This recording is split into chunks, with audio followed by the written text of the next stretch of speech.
Say the Semantics, episode 283. It is December 4th, 2024. My name is Myro. This is the podcast where I ramble on for a bit about some shit. Recording this on a nice and chilly, nice and cool Wednesday evening / night. It's been a nice little week, I would say, just kind of following the Thanksgiving break. I had an interesting sort of break, I would say. It was such like it felt like kind of a daze to me.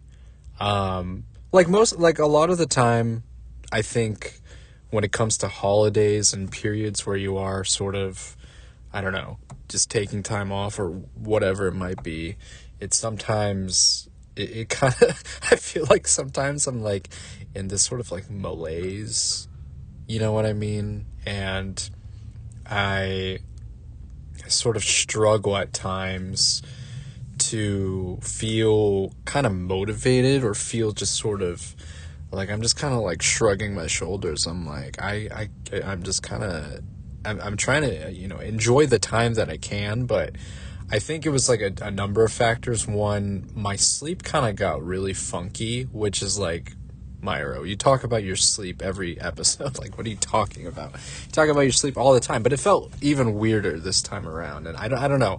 I think it was just like one night, and this feels sadly indicative of the fact that I'm just like getting older, that I cannot afford to have a single bad night of sleep, like a really poor, night of sleep, that like ruins the rest of like the next few days. Honestly, it really does, especially for me, which I've talked about this before. It kind of sucks because I am someone who considers themselves to be a bit of a night owl.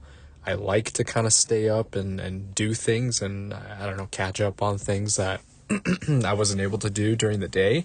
So it sucks, but it's like, it's something that I have to have some kind of reckoning with. And I have had multiple moments where it's been very clear that it's just not good to do something like that. Like, I just can't afford to do it because it's not even me drinking or just being inebriated or anything like that.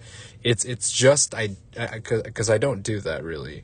It's like the fact that I just stay up a little bit later than I'm maybe supposed to just throws me off my kind of rhythm, circadian rhythm, sleep, patterns, all that kind of stuff.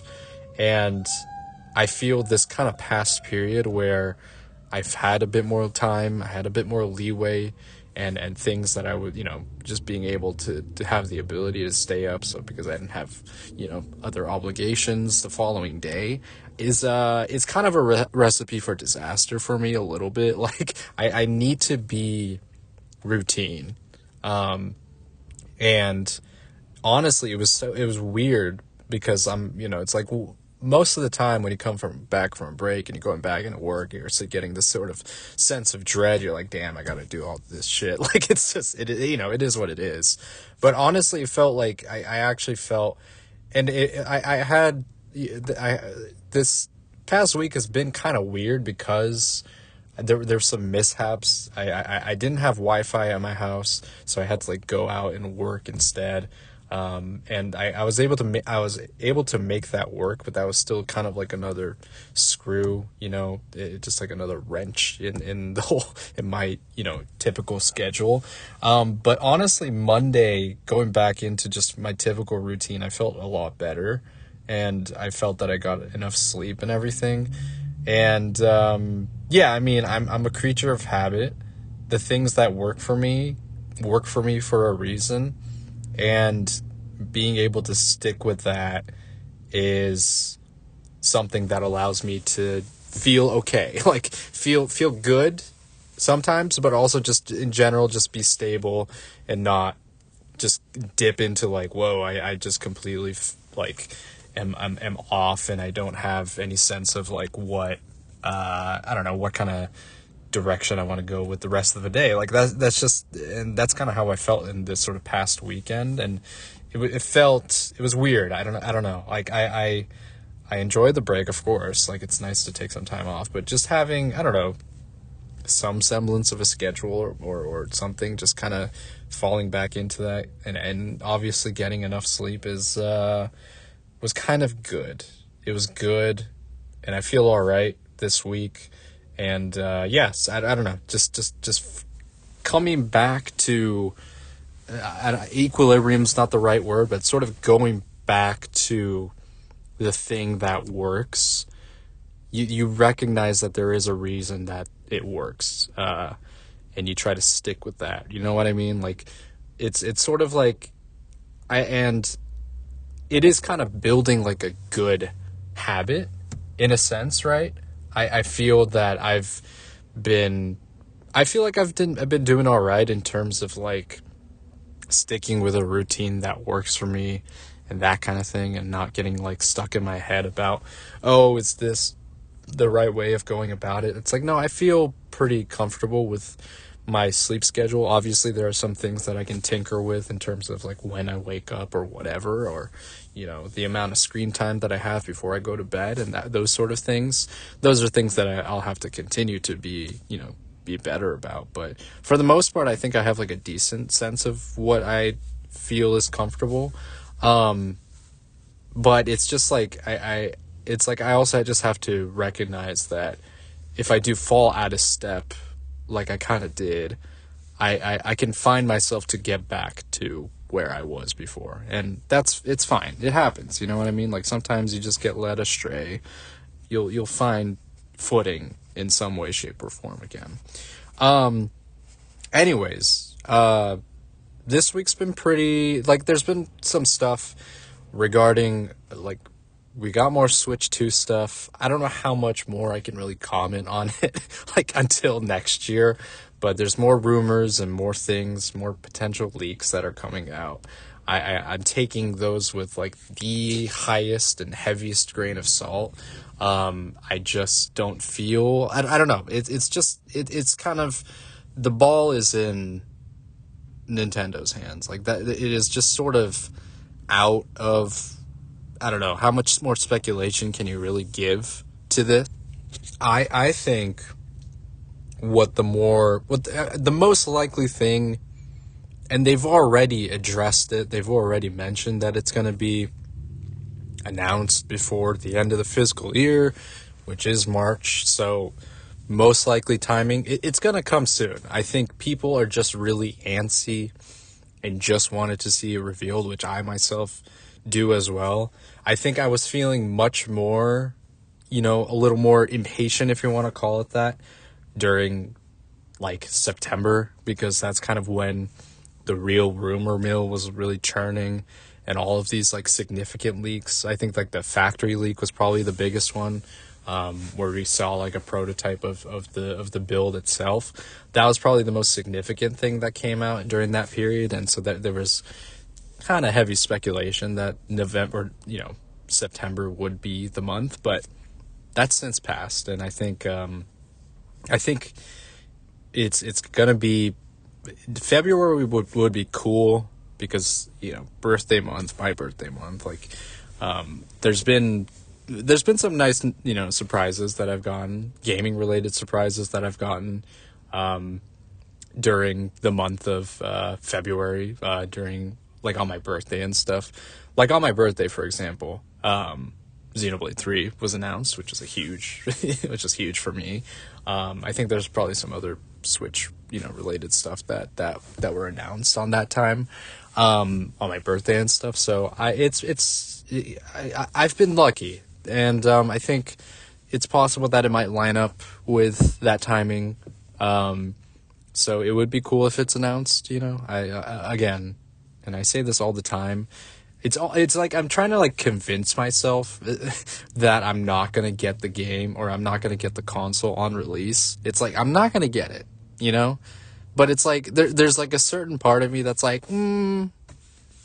but maybe I will. because I've never gotten a console on release before. But I'm just like, I'm not. Like, I have enough stuff on my Switch. I know it's going to be backwards compatible, so it's like I can wait. Like, I can wait until, some other time when I see what the consensus of the system is before I go out and rush and buy it. You know what I mean? Like, and there's also going to be less games to get. Like, who knows if the games that are going to be on there are going to be the things that really draw me in? I have no idea. Is it going to be a thing where the original Switch games are going to have some kind of, performance boost when played on a Switch too? We have no idea. So that's kind of worth it to wait for me.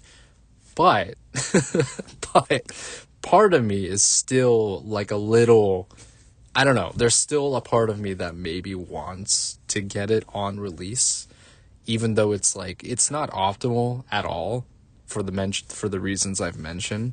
And I could just wait. Like, I can just be patient. It doesn't have to be so early, you know what I mean? So it's just like, just wait a little bit, and then you can have the thing that you want but don't really necessarily need. Like, it's not gonna have that many games, you know what I mean? Like, the launch titles are gonna have to be good enough for me to draw me in. And I do, I enjoy Mario games and whatnot, but that's not going to be enough for me. Like, most likely there's going to be like a 3D Mario or something like that, or Mario Kart, something along those lines that's going to be a launch title. I don't know if that's going to be enough to get me to get the console. But again, it's like, cool new toy. I've had my Switch for a long time. I've had many issues with it. I've been, it's like I've bought too many Joy-Cons, like an embarrassing amount of Joy-Cons because of the Joy-Con drift issue, or the buttons don't work or some shit. Like, and the hope is that the quality of the controllers are going to be better with the Switch 2, but you never know. So it's like I'm trying to like part of me again is trying to justify not getting it, and a smaller part of me is wanting to maybe indulge a little bit. You know what I mean? It's just like, why not? Fuck it. Just drop a little bit of cash on it. You know what I mean? I don't know how much it's gonna be. If it's $500, then no, probably not. But if it's like a reasonable price, we'll see. Because like right now, I forgot how much the Switch cost when I got it. It was like 200 something.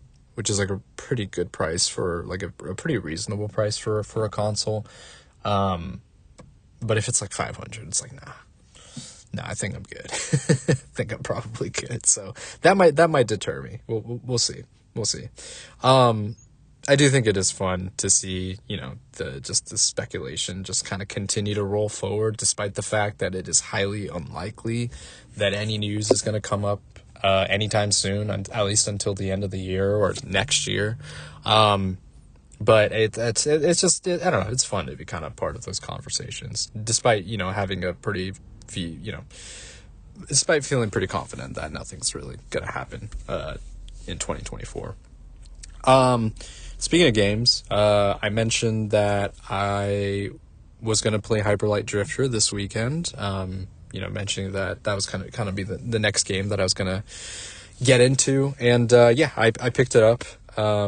It was, on sale on the eShop for $5. And I'm like, you know what? I'm just going to get it. And I did. And I played a few hours of it, this weekend, I think on Sunday. And I really like it so far. It feels very, I think the biggest thing, it's an indie game. It's one of the more well-known indie games, and just a lot. I've seen, I've seen a lot of high praise for it, and I was mostly interested in just kind of the way in which the narrative sort of was, kind of developed. Because the interesting thing about this particular game is that there's no dialogue. At least there's no written dialogue. There you see conversations between characters, but they're done with like art. Basically, it's told through the art. But there's no like speech. There's no written text of dialogue to read. So you have to sort of figure out what happened in this world. You have to figure out like what happened to certain characters that, reside in the world. So you're like kind of puzzling, like piecing together this kind of a bit of a mystery. It's kind of like, essentially it's sort of like this apocalypse or something, some kind of apocalyptic event or some like alien invasion or something along those lines happens at the very beginning. It's sort of vague. It doesn't exactly tell you what the source of this is. You're sort of trying to figure out like what is happening to the people, because you see like you see like these like different races sort of fighting against each other. Some of some of the characters, I don't know, you're like, are these people like infected, or are they like, I don't know, diseased or something? Is that why we're fighting against them?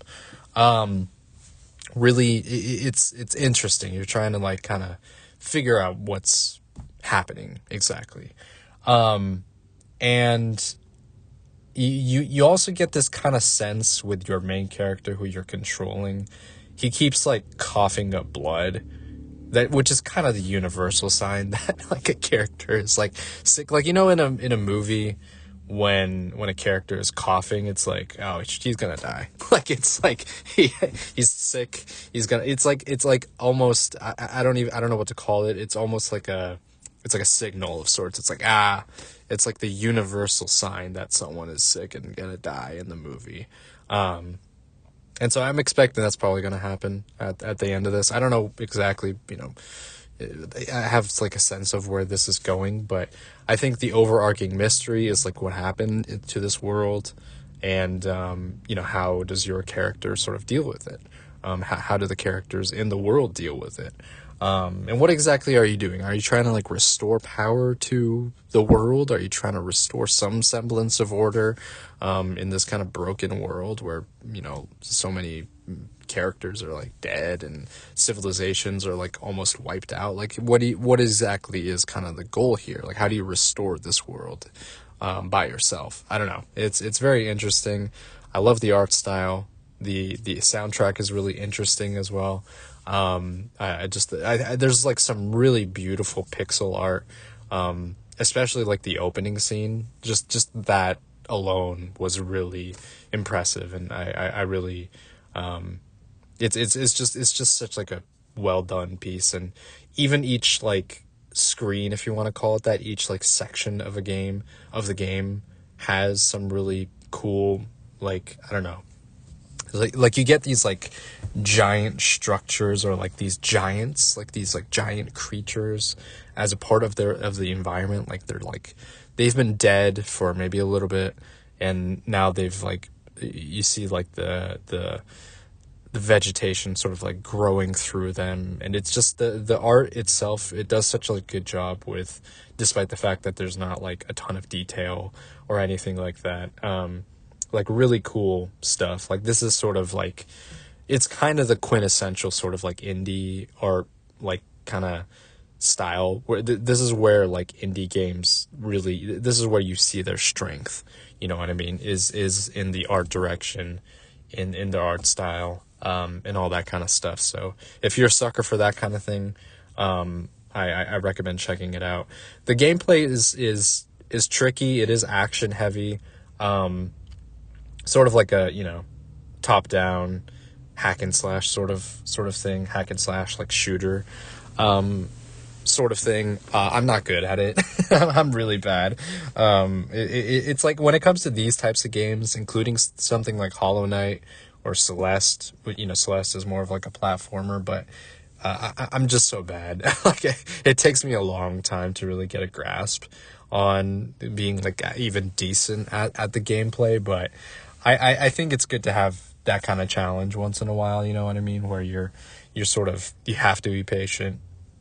If it's like a boss, you have to learn the patterns and have a good understanding of the mechanics and the weapons that you have at your disposal and all those things. And it takes a bit for me to get a grasp, but yeah, so far I've been enjoying it. I think I'm sort of gonna try to divvy up my time playing this, and then obviously finishing up Dragon Quest 3, which I'm very close to the end.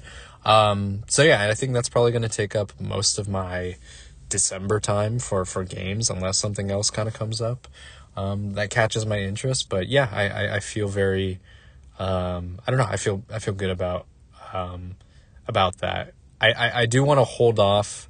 I think I mentioned this before, but I do want to save a discussion for all of the games that I have played this year for a little later down the line, once I have maybe beaten both Dragon Quest and Hyper Light Drifter. We'll see we'll see if I even get to the end of Hyper Light Drifter, because it is a shorter game, but because I'm not good at that kind of thing, it might take me a while to get to the end. So we'll see how that goes. But yeah, I do want to talk about it once I do beat it. So we'll see if I get to the end of the game before the end of the year. NBA Cup, let's talk, or just NBA stuff. Yesterday there was like a lot of Cup games. There were only really 2 games that mattered. Well, I guess the Warriors one mattered too, but I didn't watch it because I ended up watching Gladiator 2 instead with some friends, which I actually don't regret the decision. It's not a great movie. It's not even really a good movie, but it was entertaining. So, and I didn't have to watch the Warriors lose. So I think that I made the right decision there. But really only 2 games came to mind that kind of mattered, which I was able to catch some parts of. It was the Knicks and the Magic, and then the Bucks and the Pistons. And both games ended up being blowouts, which is disappointing. I wanted some more competition between those 2 teams. The Knicks ended up winning pretty significantly, and the Bucks also, won pretty handedly too. So, yeah, it was disappointing. I wanted it would have been nice to see the Pistons make it to the Cup, just to have some level of success for them. They have done a lot better in comparison to last year, but yeah, I think it just would have been nice to see them in a certain level of competition, because I know their franchise has been struggling for quite some time, and considering last year and everything, it would have been nice to have that kind of bounce back. But they just were mismatched against Giannis and the Bucks. So it was just a little too, it was a little too out of hand for him, out of hand for the Pistons. And as for the Knicks and the Magic, yeah, the Knicks just were, from what I remember, from what I saw, they were just kind of on a scoring tear. They were just scoring, and the Magic couldn't score at all. They just did not have the same level of scoring threats as the Knicks did. So yeah, that was sort of in the pretty easy for the Knicks to kind of handle business and that kind of thing. But yeah, we'll see how that goes. The Warriors, so they lost to the Nuggets. They've been struggling. They lost 5 in a row now. I have not watched anything from that game. They're in the Cup. They're in the quarterfinals. I think they're hosting. I don't remember. I forgot who they're playing. They're playing the Rockets, I think. That might be an interesting matchup. But yeah, it's not looked good. Even in the last 4 games that they have lost, it's been a real struggle. I don't know what else to really add, except the fact that the same issues from last year have just kind of reared its ugly head again. A lot of the things that I was concerned about have kind of really started to really stick out more, which is really unfortunate. I really wanted to be proven wrong, but I had my, my reservations, as I mentioned, about this year, and I was in the first 10 plus games or so, it was looking really good, and I was like, oh shit, you know what? I was wrong. This fit really works really well. Our bench depth looks awesome. Strength in numbers, that's what I'm fucking talking about. Like, I named one of the episodes from, like, a couple weeks ago, Strength in Numbers. And, yeah, that hasn't really held up. That has not held up, unfortunately. So, yeah, it sucks, but it's sort of, I'm like, it's the same thing. Like, there just needs to be someone else that can be, you know, someone else that can create their own shot outside of Steph. Plus, having some significant presence on the front court, I think it would be very helpful. We are still undersized. And it's not great. And I hope even before the trade deadline, I don't know when, can they just trade like whenever? I don't remember exactly what the rules for trading during the year are, but I hope that a move is going to be made. And really just like, you got to do it. Like, this is it. It's this year. Next year, I don't have a lot of faith. It's just not going to be the same. Like, as much as I would love to see Steph continue to be who he is, like, he's going to be older. Like, 1 year can be a lot. Like, you can look at someone like LeBron. Like, you know, he clearly, he still is good, but this year, he's definitely taken a bit of a step back. Like, he just looks old. Like, he's going to be 40 next month. This month. He's going to be 40 by the end of this month. You can look at someone like Chris Paul. Like, there's like a clear, like, decline from 1 year to the next. Like, 1 year he was doing awesome in the playoffs, I think, when he was on the Suns. And then next year he just was not, like, he had to be traded because he was too old, like, unfortunately. So it's like 1 year can be really, it can really be kind of it can be a real difference. And it sucks, but that's just kind of what it is. You know what I mean? I don't feel confident about like a 37, 38-year-old Steph leading this team to a championship. Like, that just doesn't, especially if we don't have the right pieces. You know what I mean? It's got to be this year. Like, this has got to be the year that they really like get into it. You know what I mean? It's like either that or we ride with what we have, be sort of like a middle of the pack tier team, and be sort of like in play-in contention maybe for the next few years until Steph eventually retires. And I don't think he wants that, right? He definitely doesn't want that. Like, he wants to go out with a bang. And you could argue, again, I've already sort of said this before, but you could argue that 2022 was kind of that last dance, whatever you want to call it. But, like, he still has it in the tank, like, at least for this season. And you just got to do what you can. You just got to do what you can. That's really what it comes down to, right? When you have a Hall of Famer, you know, player, one of the greatest of all time, you just got to do what you can. And you see this sort of similar thing even with the Lakers, and like, I'm not at all like, I'm not like, you know, the Lakers should do this. Like, I don't care. I don't want to see them succeed because whatever. But like, you can see the Lakers, and you can see Laker fans' frustrations with the fact that they just have not made any significant moves since their championship run. Like, they've tried to get players, but it just hasn't worked out. They've really just stuck with the core of LeBron and AD and have not really done anything else. Like, the Westbrook trade was kind of a disaster, unfortunately. Like, that just didn't work out for them at all. The fit was not there. And since then they've just been fumbling, right? They did make it to like the Western Conference Finals that 1 year, but it just, outside of that, like, nah, that's kind of it's wraps, right? So I think this is probably it, right? Like, as LeBron turns 40, I think that's it for this iteration of the Lakers, and it's going to be the same. Like, as Steph goes into his late 30s, this is going to be the iteration of the Warriors, and I think, as a fan, I would like that for them to try to do what they can. You know what I mean? I can handle, like, I know we're gonna be bad.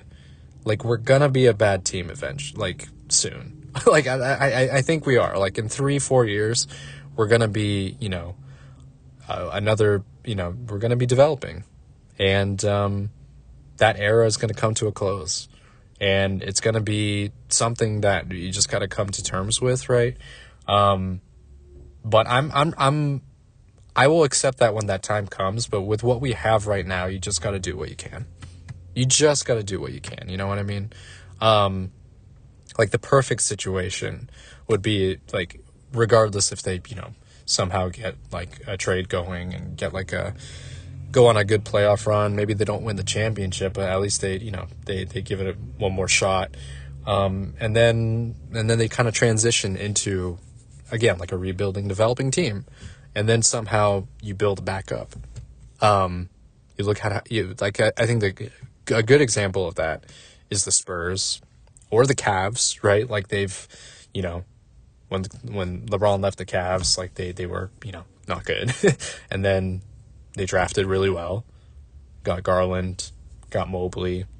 They were able to, get Jared Allen and Donovan Mitchell in trades, and now look at them. They're one of the best teams in the league. You look at the Spurs. You had the Tim Duncan era with Tony Parker and Manu, and they were able to kind of go out and they were sort of like in that weird period with like DeMar DeRozan and LaMarcus Aldridge that didn't really go anywhere, and then they just decided to kick the can, and then they got Wembanyama, and now they're kind of back in it again. So it's like that would be really the ideal sort of progression that I would like the Warriors to see, to be able to draft well later down the line. Our picks have been okay, but not great. Honestly, we should just trade. Like, we should trade Kuminga. We should trade Pajemski. Even put Trace Jackson Davis on there, even though he's like a decent, like he's been really like solid from what I've seen. But trade all the youth if you want. And then just figure something out. Get someone who can fit really well and be like a significant contributor for this team. Because it's just not working right now. And the strengths and number thing is not really holding up, unfortunately. And we are sort of seeing, as people have said, the Buddy Hield circle. You know what I mean? The Buddy Hield cycle, if you want to call it that, where it looks to be he's like one of the best players ever, like just in terms of his shooting and his ability to knock down shots. Like he was making like 50-60% of his threes, and now he's come back down to earth, right? So, and that's not going to be. Unfortunately, that's not going to be reliable for us to be the best team, to be a good team, really. So yeah, we'll see where things go. I was going to talk about Gladiator 2, but I do have some things that I need to take care of, so I'll probably save that conversation for this weekend. I did want to provide like my fresh thoughts because I saw it last night, but I'm gonna like sit on it because it's a fun movie. Like, there's not really like a ton to talk about, but I do want to just like get into it a little bit because it's funny to like look on it because it's a pretty silly movie, but I enjoyed my time with it. Anyways, save some conversation later for this weekend. Talk about some stuff if anything comes up. You know the drill. Until this weekend.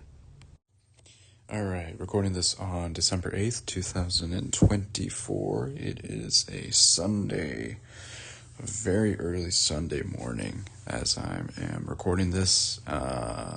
Strange time to be recording, I know. It's very atypical of me to do this, but I got back from nice work event and everything, but I just have not been able to sleep. I feel like, and I drank a little bit, nothing too crazy, but even just like a little bit of alcohol, I feel kind of throws me off a bit, and it just kind of messes up with my sleep and everything. It's so funny, I always just am like constantly just like bitching about my sleep when I record, but it's like a continuous sort of thing, you know what I mean? It's always going to be a looming and consistent issue, but it happens, you know what I mean? Sometimes you just can't sleep. I struggle to do that sometimes whenever there's like a bit of a change in routine. Like even though I tried to like go to bed at like a reasonable time, I still found myself like not being able to fall asleep. So I'm like, I'm not going to force myself to do it. I'm just going to kind of let it ride out.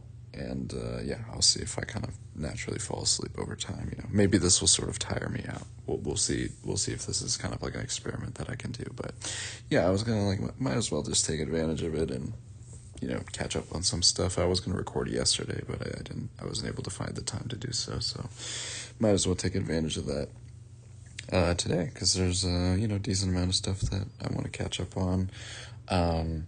It's been an interesting weekend in the world of sports and other things as well. I would say that it's been a pretty, I would say it's been some ups and downs for sure in terms of my Warriors and how they've been doing. They really have. I think the game they had. Well, let's just do a quick kind of recap. They're still not like in a great position. This past week has kind of been, there's been some good, but I would say mostly still kind of lingering in the bad. But so the Warriors played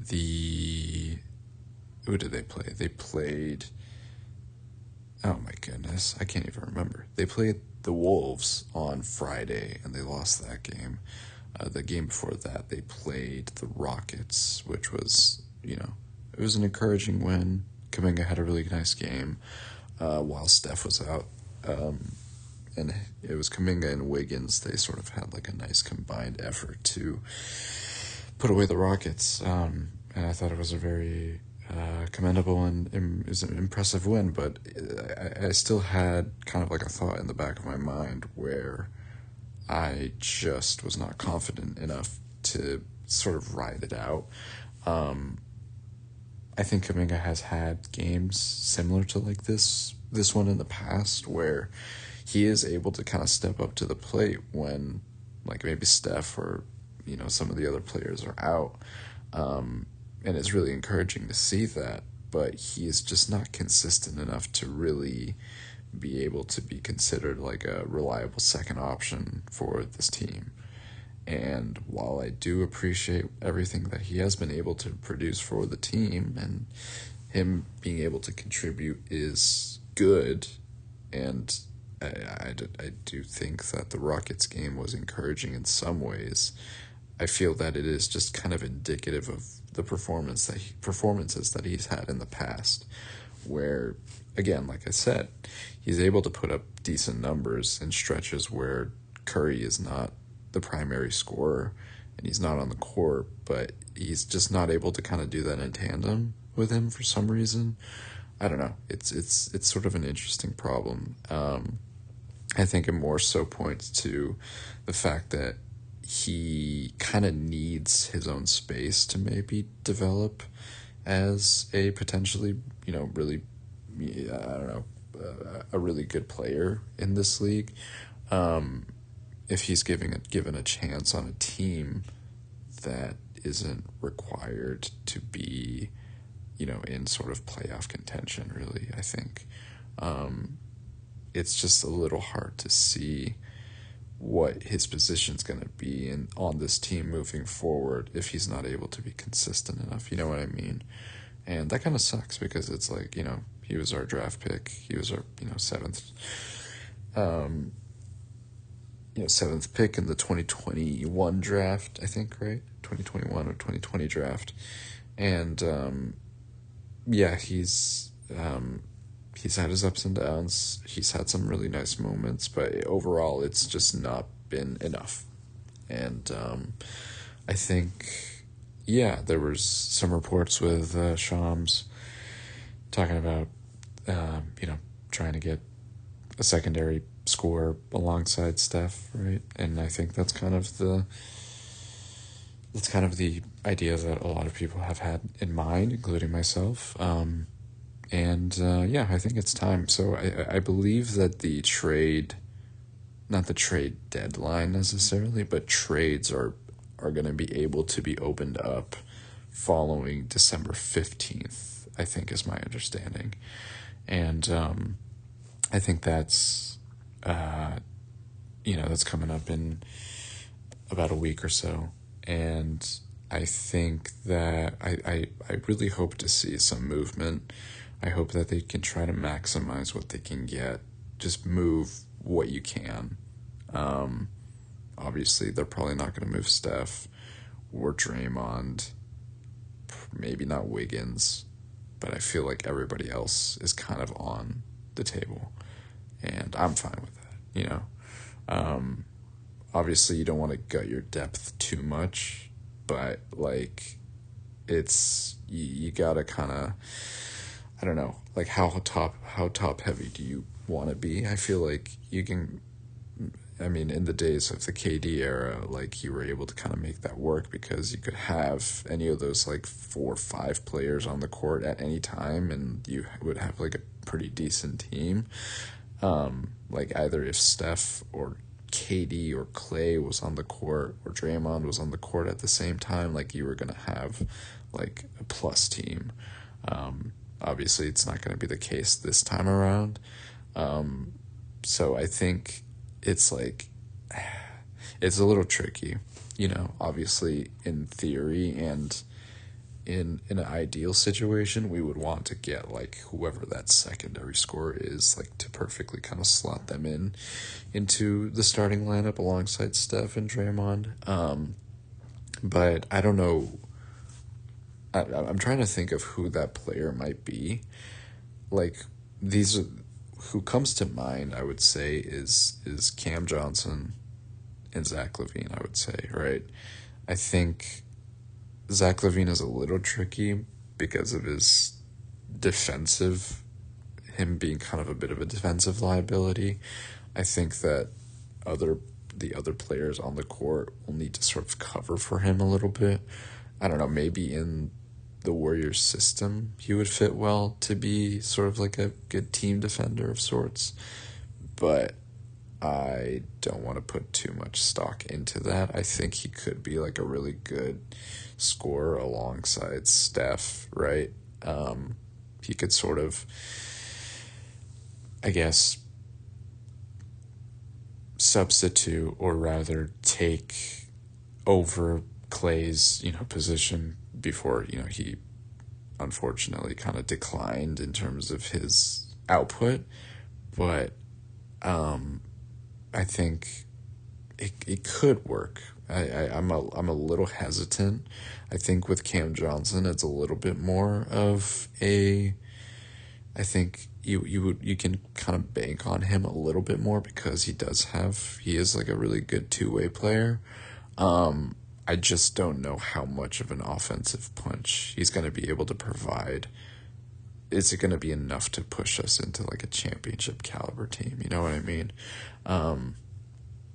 It's just that like, and it was, it's tricky too, because it's like we went into this season hoping that this sort of new kind of construction of the team was going to be able to lend itself into some form of contention.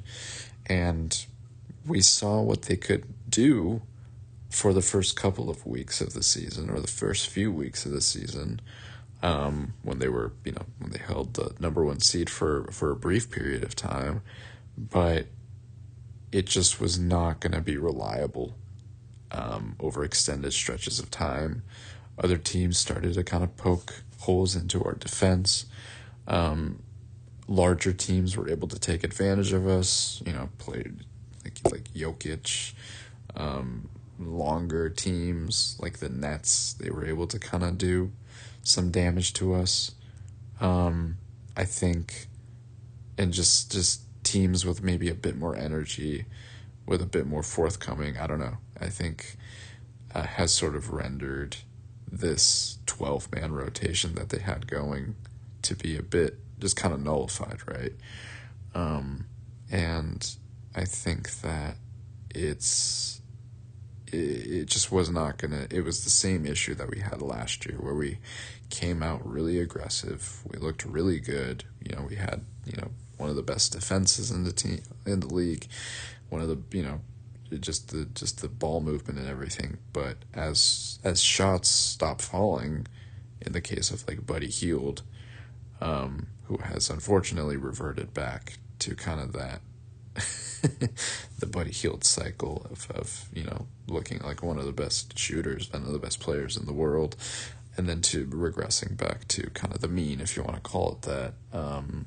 The sort of the unfortunate cycle that other fans and other people have touted has sort of unfortunately held true.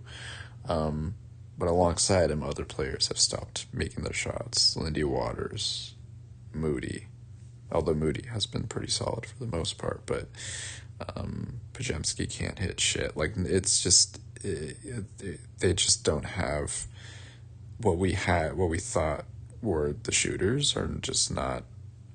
They just came out hot and they just have stopped making their shots, unfortunately. So I think that there's gonna have to be some sort of direction, and I'm very I want to be careful in being like, oh, we need a secondary scorer, which we do, but I understand it's a lot more difficult than just being like, find that person and put them into this, put them onto the team and try to just make it work, because that's not how it works. It's not that easy. So there needs to be some kind of, I don't know, is there a way to fill in someone in that role that can provide additional scoring so that Curry isn't carrying the load as like he did last year, right? Melton, I think, could have been maybe a potential second option, but unfortunately he got injured. So, but even then, like, I don't know how, like, I don't think he's never been known to be like the second best player on the team, or even the third best player on the team, right? When he was in Memphis, like, he was probably like the fourth option, probably. And then when he was in Philly, well, he was, injured for a good chunk of his time over there. But he's never been considered to be like, I don't know. He's good, and he has shown flashes to be really good, but it just probably wasn't going to be enough regardless. And we were already starting to kind of decline in some ways. Yeah, I don't know. It sucks. It's unfortunate. I think it would have been nice to see what that backcourt would have looked like with him over the course of the season, but most likely what's going to happen is he's going to get traded in some kind of package deal to get someone else over here. But just got to move on. Unfortunately, that's just sort of the harsh nature of the business of the league. But yeah, I am curious about who they would be able to bring over. I think it's going to be like a Levine or like I said, a Cam Johnson. I'm trying to think of other teams that might be trying to do some fire sales. Like, the Bulls and the Nets are like the obvious ones, but like in terms of like tanking teams, I'm really trying to think. Utah, we had some kind of chance, maybe a low chance of getting Markkinen over here.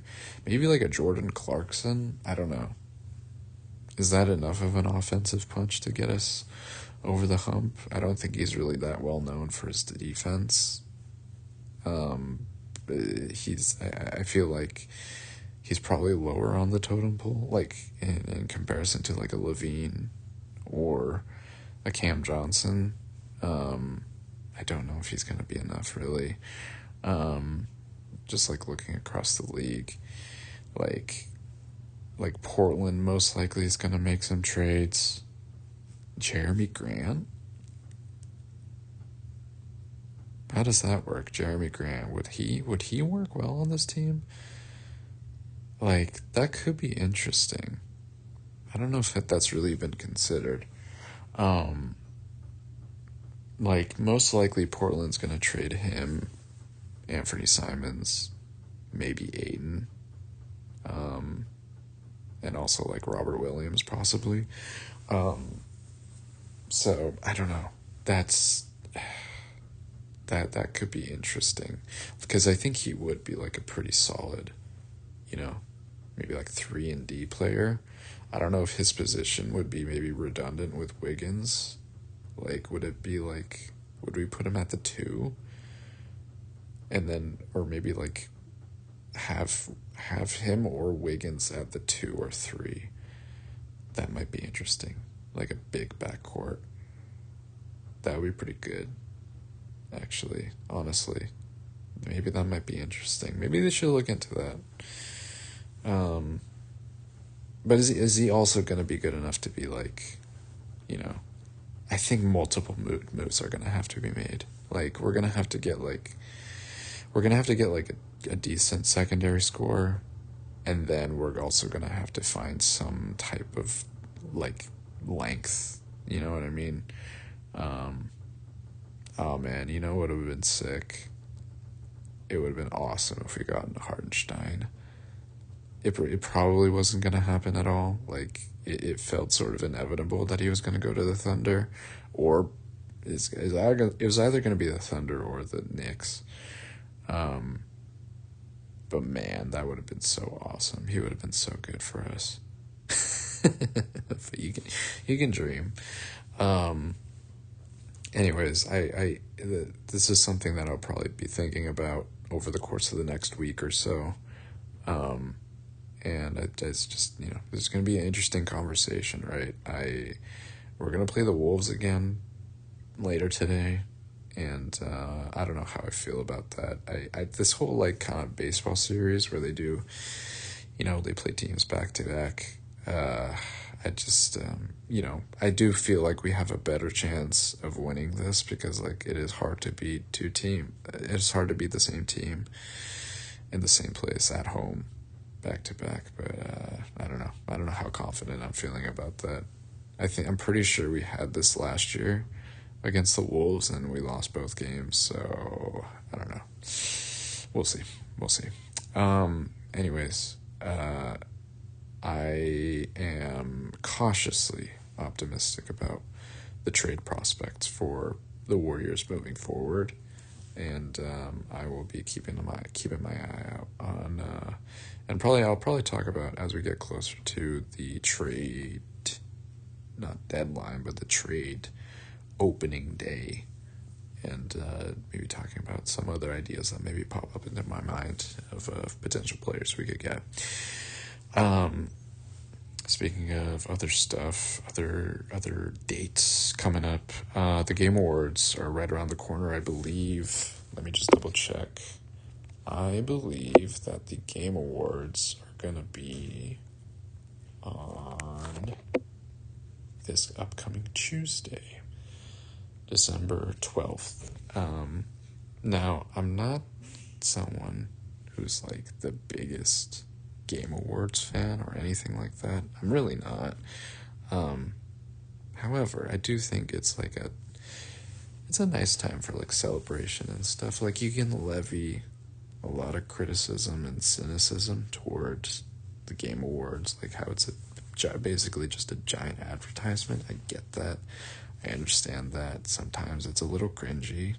Actually, a lot of the time it is pretty cringy, but I still think that there can be some value they kind of get out of it, just some general enjoyment, and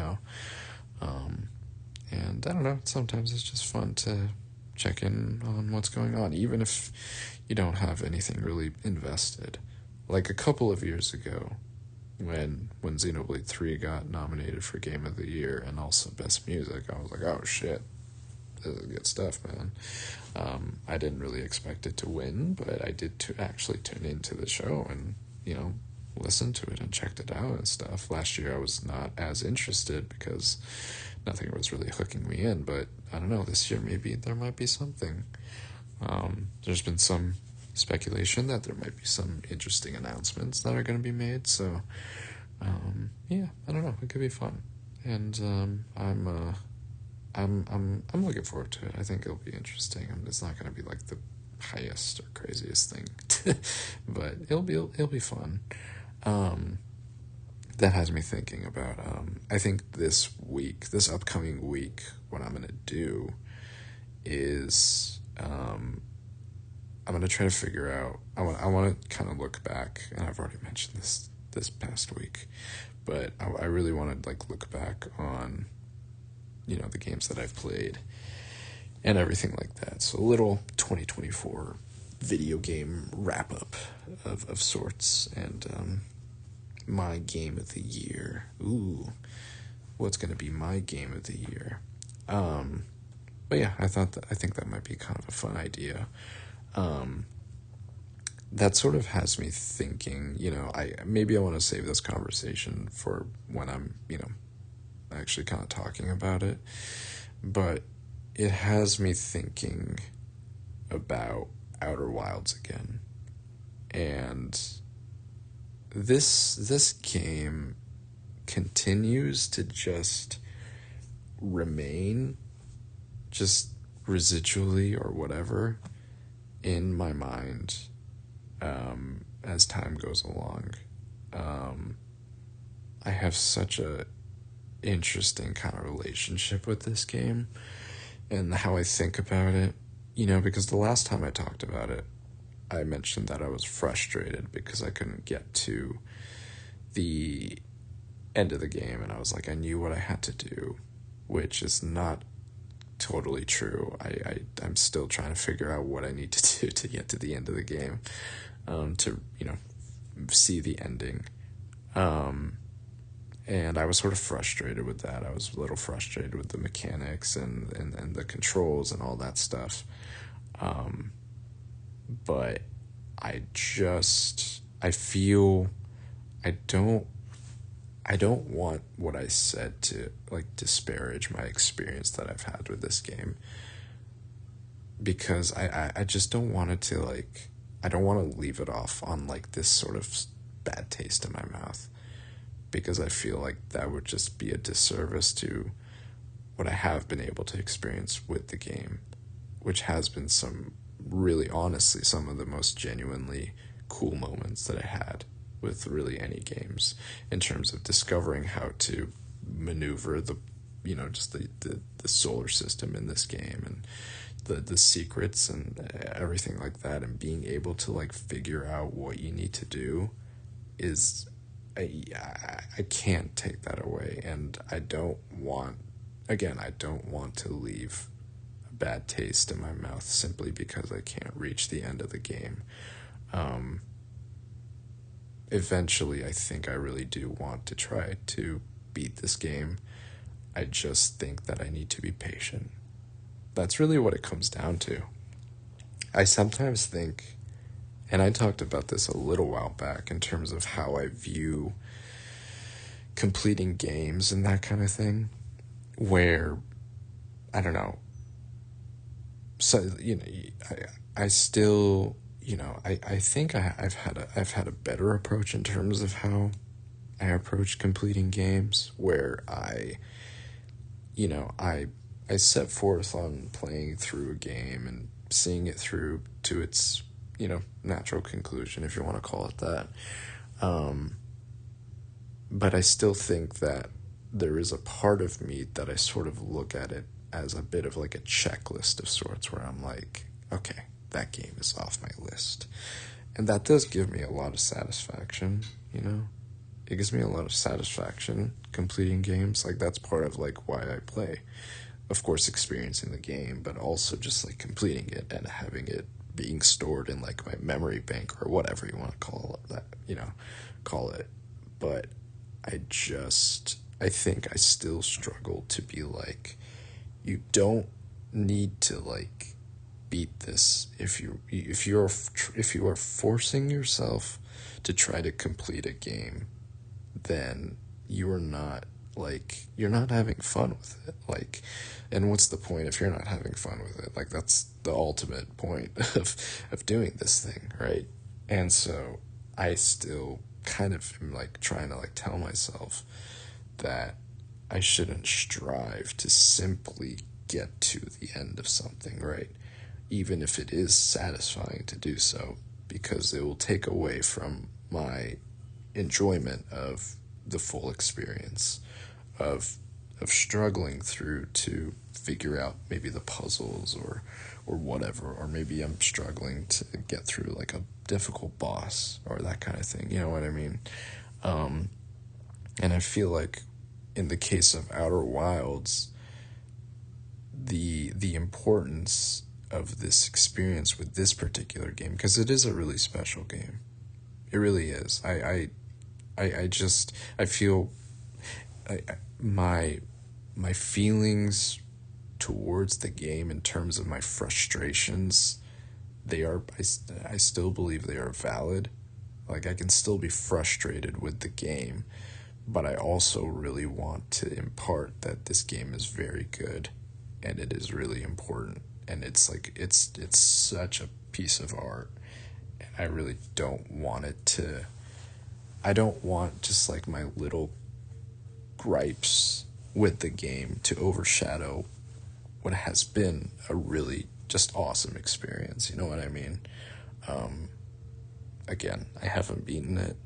I do want to beat it, but when I do want to return to it to beat it, I think it will come with time. And like I said before, and I kind of want to circle back to what I had discussed before a little while back, either earlier this year or last year, that the game will be there for me. You know what I mean? Like I can go back to it and beat it when I want to, and when I feel like it's the right time. And I think maybe just right now is just not the right time for that. I just need to be patient with it and play it when I feel like I want to play it, and I want to continue to kind of explore and figure things out. Simply kind of bashing my head against the wall and trying to like brute force my way to the end of the game is not going to be satisfying. And who knows, like maybe it'll take me 2 years or something, right, to get to the end of this game. I mean, for Ocarina of Time, it did take me like I was stuck at the water temple for like a year plus. I think even more than that. It took me a really long time to finally get back to that game and beat the temple, and then I was finally able to kind of continue on with my journey in that game. Sometimes you just need to give it some time to like breathe and just be patient with it and not have to like see it as like some kind of checklist. You can play other games, you can do other things. You don't need to force yourself to complete this thing if you really don't want to. It's not like an assignment or like a task. You know what I mean? Like, yeah, I shouldn't have to like treat it that way, right? And I think that's sort of like embedded in the game's philosophy as well, right? Just in terms of the way in which it just sort of like ingenuity and discovery and innovation and all that stuff is a core part of like the game's themes. How pushing for even further and further horizons is not going to guarantee that you'll reach a satisfying conclusion, right? I think that's that's kind of part of the message, right? It's just like if you're like searching for this thing in the case of the game, the lost and old civilization of the Nomai, they're searching for this eye of the universe, but they're doing all of these things to try to get to it, and it's like, to what end, right? Like, how far are you willing to push your own civilization and other civilizations and other worlds, right? Putting them at jeopardy simply to gain some kind of knowledge or to get to the conclusion of something, right? Like, is it worth doing all of that? And in my case, it's like, is it worth pushing through and just like kind of just sort of like grinding my way to the end of this game simply because I want to see the ending of the game? Is it worth it to do all that? And I don't think it is. I think it's worth taking my time with it. So yeah, those are my thoughts. It's been making me think and kind of reflect on Outer Wilds. Like I just really kind of the main thing is that I just don't want, like, really thinking back on my experience with it. It's been a really special game, and I don't really want to make it sound like like dislike it, because I really don't. I think it's so good and special. I just I just haven't had patience with it, and I should have more patience with it before I return back to it. I was gonna talk about Gladiator 2. I forgot about that whole discussion that I had planned, but I don't know what to really say. Maybe maybe I'll save that for next week. It's a funny movie. It's a funny movie. It just has me thinking about things, and again, it's another thing of where I think about the way in which I consume media compared to like how I did it before, and how I view things and stuff like that. And I don't know. I think there's something interesting there. Maybe again, I don't know if it's really worth delving into, but maybe I'll save that for a conversation for next week, if I'm able to kind of squeeze that in. But yeah. Was there anything else? Did I want to touch on anything else before I called it? I started watching. Well, I've been watching this one anime called Kaguya-sama: Love is War. It's a great anime. It's really good. It makes me really happy. It's just good. It's really funny, really well written, and yeah, that's all I have to say. I guess that's my recommendation for the week or whatever. But